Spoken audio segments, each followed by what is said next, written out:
Hello guys, welcome back to our YouTube channel. Today I'm going to teach you how to update Google Chrome in laptop. Keep your web browser up to date, essential for security and performance. Let's start. Open your Google Chrome on your laptop on Chrome. Look for the three dot on the top right corner. Click on it. Now scroll down the menu until you find the help option. Hover over your cursor over it, another menu will appear. From that menu, select About Google Chrome, so click on it. A new tab will open and Chrome will automatically check for any availability updates. It will display the current version of Chrome you are using and start downloading the updates if available.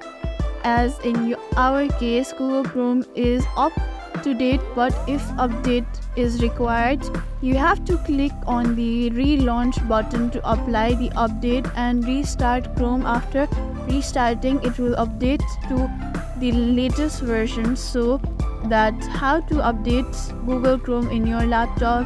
If you found this video helpful, make sure you hit the like button and subscribe to our YouTube channel for more such